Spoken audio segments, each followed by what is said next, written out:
We need commitments on crime reform or crime legislation. You know, I'm not sure the answer is more prisons. But at the same time, though, from a constituency point of view, I'm not sure the answer is, to keep releasing repeat offenders. There has to be a happy middle. And I'd love to kind of consult the studies of what works best. But, I don't want to become the United States where we keep building prisons, we keep stuffing those prisons, and then we keep ignoring the root cause of why do people go to crime? What are the social indicators? What are the programs we can put in place to reduce crime? And again, obviously, no country is ever going to be devoid of crime, but I think there are certain countries in Europe and Asia that we can possibly emulate to find that happy balance. That isn't just lock them up or let them go. There's gonna be that balance.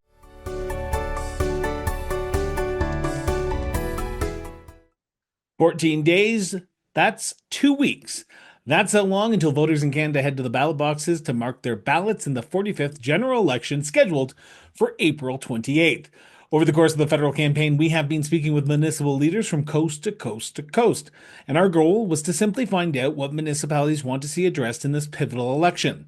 From housing to infrastructure, from bail reform to resource development, and from agriculture to social services, municipalities across Canada are tackling a wide range of challenges. But they can't do it alone. They need a strong, reliable partner at the federal level to help build stronger, more resilient communities. And today we're heading to Ontario to explore the riding of Ajax in the Greater Toronto Area, or the 905 region. Prior to the 45th general election, the riding of Ajax was held by the Honourable Mark Holland, who was the Minister of Health from 2023 to 2025, and prior to that, the leader of the government in the House of Commons from 2021 to 2023. Ajax is seen as one of the safer ridings in the country for the Liberal Party of Canada, as from 2004 to 2011, the then riding of Pickering Ajax was represented by then Mark Holland, and then in 2011, the riding was picked up by Chris Alexander of the Conservative Party of Canada. And after that, the riding was split into Ajax and Pickering, and the riding of Ajax in 2015 went into the Liberal column, with Mark Holland returning to the House of Commons. To discuss the wants and the needs of the riding in the town of Ajax, we are pleased to be joined by Ajax Regional Councillor Sterling Lee. So without further ado, let's dive into Municipal Affairs Canada Vote 2025. Regional Councillor Sterling Lee, thank you so much for sitting down with me and talking about Canada Votes 2025 and what municipalities are hoping to hear and see from the current crop of candidates, the party leaders, as we head into the final 2 weeks of this campaign. So, from an Ajax perspective, what are you hoping for your local candidates and party leaders to address in the final 2 weeks that would help the town of Ajax? I'm sure you've never heard this before, but tariffs is on the top of minds for a lot of Canadians and Ajaxians. I know, shocking, right? I think we did an economic survey and we have about 75 different companies with over 4,000 employees in Ajax who do deal primarily with the US with imports, exports. So, and I'm not even talking about all the ancillary companies. These are just predominantly ones. So we need just leadership on this front. And I'm loving this momentum right now of buy Canada, support local. But let's go beyond Canada and really focus on that local part. We should be supporting your small businesses, your boards of trades, your chambers of commerce, and find these other businesses that might suit your needs. You may be paying 2, 3% more, but the reality right now is we could be paying 125% more if we don't kind of check what's happening right now. So the tariff response is absolutely huge. The number two one is, listen, the previous federal government, they made a lot of commitments when it came to housing. So there's the Housing Accelerator Fund, where municipalities all across Canada were given money if they kind of hit these certain metrics, like allowing fourplexes as a right. And we followed all of that, and we have some money slated to come in. And right now, what we don't want to hear is, "Oh yeah, we've changed our mind on that money." It should shock nobody. Municipally, we're not flush with cash, right? Like our cash flow comes from our constituency, and we don't want to keep especially with money's kind of allocated, we don't want to go to them being like, well, the federal government is not coming forward with the 24 million they promised. We need to figure out where that 24 million is coming from because our constituency knows that 24 million is coming from their pockets. So while the federal landscape is kind of upended right now because the polls are so close. The 905, which Ajax is part of, is traditionally the hotbed of activity of where the party leaders go during federal campaigns. Because if you win the 905, you win potentially a majority or a minority government. You're probably a little bit more up on this than I am, but I'm assuming the party leaders have made a stop or are planning to make a stop in Ajax or the Durham region over the campaign session. What are you hoping to hear if they do come to Ajax from their mouths that could help the town of Ajax? I think they've both come to age. At least the big two, the conservatives and liberals, have both come to Ajax. I think the Big Daddy Carney came from a Whitby resident, if I'm not mistaken. Somebody called him Big Daddy, which is just a, hilarious in my mind. Um, Listen, they're always welcome to Ajax. Ajax, we want to be the tastemakers politically of what reflects the Canadian, landscape. We need commitments on crime reform or crime legislation. You know, I'm not sure the answer is more prisons. But at the same time, though, from a constituency point of view, I'm not sure the answer is, to keep releasing repeat offenders. There has to be a happy middle. And I'd love to kind of consult the studies of what works best. But, I don't want to become the United States where we keep building prisons, we keep stuffing those prisons, and then we keep ignoring the root cause of why do people go to crime? What are the social indicators? What are the programs we can put in place to reduce crime? And again, obviously, no country is ever going to be devoid of crime, but I think there are certain countries in Europe and Asia that we can possibly emulate to find that happy balance. That isn't just lock them up or let them go. There's going to be that balance, I think. Of course, the environment is always a big one too. I think Ajax has always prided itself on our environmental kind of promise. We have wetlands that are protected. We have the lakefront. So, erosion is an unsexy federal issue, but any Lake Ontario or any municipality bordering a Great Lake is suffering from erosion. It's high water levels are eroding the land and it's causing possibly flooding and more importantly, the stability of certain houses that might be close to those lakefronts. So we need to address the environmental concerns that, I'm Gen Y, that a lot of Gen Y and Gen Z have is, you know, yes, the debt is important. We got to tackle the debt. But if we don't have a planet in 100 years because it's too hot, then that debt conversation is going to be completely, gone because we don't have a planet. While the party leaders will be crisscrossing Canada, the ones that will not be crisscrossing Canada, but be crisscrossing the riding of Ajax and the town of Ajax, are your local candidates. Now, I've spoken to many municipal leaders during the course of this segment, and I've heard them say they've reached out to all parties because they want to potentially start that rapport now prior to the election day. Have you had conversations with any of the party local candidates, and what are they telling you about how they are going to work with municipal council or the town of Ajax to address the challenges that the town is faced with? So only one has reached out to me directly. Again, nobody wants to talk to me, so I'm not surprised. I But want to talk to Jennifer, you. I know. God bless you, Chris Brown, for connecting. But Jennifer McKelvey is the liberal candidate. The former MP was well respected. He was Mark Holland, one of my closest friends, and he's left a giant hole in terms of just like the big shoes to fill, the big red shoes that he used to wear Chuck Taylors. So the big red shoes that he used to wear. But I think Jennifer has really put the work in. She's met with, if not all, but most of council already. She proactively connected with us. And, from the municipal lens, because it is an important lens, she brings a really unique perspective of she's the, I guess, former deputy mayor of Toronto. She has that experience built in. She Former has that. acting mayor. of Yeah, Toronto. right.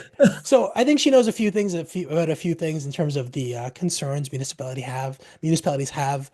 I'll shout this from the rooftops, and our chair of Durham Region, John Henry, shouts it from the rooftops of you can't keep downloading to the municipal level your federal responsibilities or your provincial responsibilities, because at the end of the day, there's only one taxpayer, and it hits them the hardest because we are trying to city build, and the work that we do helps provincial coffers and federal coffers, but you can't just keep downloading to make your balance sheet cleaner because it affects us, and we can't run deficits municipally.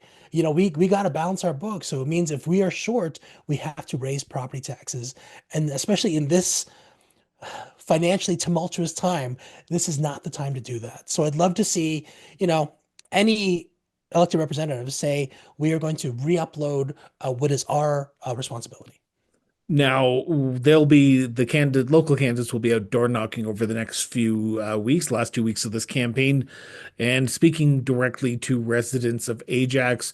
What are you hoping that residents ask their local candidates that would help the municipality out? Because I can imagine they all have their own unique challenges, but is there something that you're hoping that residents of Ajax ask their local candidates before they go into that ballot box and make their choices? It's a good question, but it almost like the municipal world is almost like inside baseball to a lot of people. So again, I would love all our residents to ask about the Housing Accelerator Fund and ensuring that, the town of Ajax gets the money that was allocated. But unfortunately, I don't think the average resident even knows what the Housing Accelerator Fund is. So I think it's a question of leadership is a really important question. You ask the candidate, your leader of the party who wants to be prime minister, how are you going to lead this country in a time where, out west, it's a conservative stronghold. We have the, Bloc Québécois in Quebec. You have, I guess the liberals spread throughout. Like, how do we reach across and find the commonality? How do we bring civility back into politics? And yeah, the outcome of politics should never be I beat you. Rather is it should be I won on this issue that was important to everybody. But unfortunately, right now it seems like politicians owning each other is the end game, especially in the United States. And we shouldn't be cutting our own noses in spite of our faces. Like again, there's only one country, one world. What are you doing to make that country world better for everybody, or at least as many as possible? Because I firmly believe there's more that unites us than divides us. How do you reach across? How do you change the minds of people who have been radicalized on the extremes?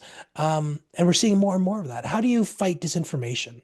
So I think I mentioned a lot of points, but it all comes down to leadership. How is your guy going to lead this country to a better tomorrow for not just for me, but for my kid and future grandkids?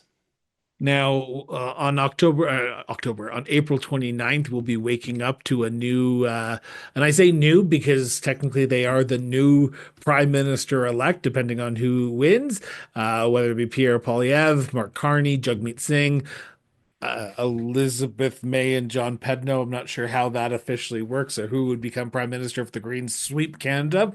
But if they picked up the phone and they called the regional councillor Sterling Lee, the very first call they did after they won, what advice would you give them to help municipalities out if you had that chance to speak to the next prime minister one on one after he or she got elected? You forgot Yves Francois Blanchet, first things first. Um, Unless there is a massive 75 sweep of the Bloc Québécois and every other party gets 74 seats, I guarantee you that's not going to happen. no, it's so funny too. Um, I was like, I like Blanchet a lot. Like aside from his separatist views, like he's a very um, good speaker, I find. Um, so first things first, I'd wonder why are you calling me first of all people? But after that, I'd say again, municipalities are the ground level, literally, in terms of connecting to your constituents. So, in Ajax, we have the region who advocates as a whole. We have the AMO, which is the Ontario municipalities. Then we have FCM, which is I think you had the leader of FCM recently on Rebecca your Bly. yeah. So you have all these advocacy groups, and even though they present, wider and wider scopes, I think a lot of the complaints from municipalities remain the same. We need drastic infrastructure investments in order to make these towns and cities work, no matter how big or small. It always blows my mind. When I was young, I was very privileged just to go on a family trip to Tokyo and Osaka. So I was on a bullet train when I was 7, and that was like 36 years ago. They've had bullet train technology for decades. Why are we only now talking about high-speed rail? Why are we doing high-speed rail across this country? Why aren't we doing ambitious infrastructure projects that help the common constituent? I think that's what we need. I'd love a fund. We used to have the gas tax, and then it became this community development charge or benefit. I forgot. They renamed the gas tax, long story short. But with that, with slowly we're not becoming as dependent on oil, what is the new funding model for municipalities going to look like? Because again, it's impossible for us to budget for changing governments, for changing political focuses. We need a consistent funding stream that allows us just, financially to plan out and build our respective towns and cities. So I think that has to be the first priority. And from there, the entire country benefits. Regional Councillor Lee, thank you so much for doing this. This has been an honest to goodness pleasure to sit down with you. We'll catch up with you after the election and see how much of what you talked about is actually unfolding. So thank you so much for the great conversation again. You're going to connect with me because they're going to call me right after they become prime minister, right? I'm the first call, right? They listen to the show every day. Thanks There it so is. much. There it is. Thank you. Thank you so much for tuning in for another episode of Municipal Affairs Canada Votes 2025. As I said last week, all this week we'll be sitting down with municipal leaders from across Saskatchewan and talking about this upcoming provincial election. So the next few episodes of Canada Votes 2025 may look a little bit different, but please stay with us as we bring you more great content like you saw today. To learn more about the people and the communities that we feature on this show and our sister shows, visit us online at crossborderinterviews.ca. Your support means the world to us, so share this episode with your friends, your family, and yes, even your community, and help keep the conversation going. Until next time, stay informed, stay engaged, and we'll be back with a brand new episode of Municipal Affairs Canada Votes 2025 later this week. Till then, everyone.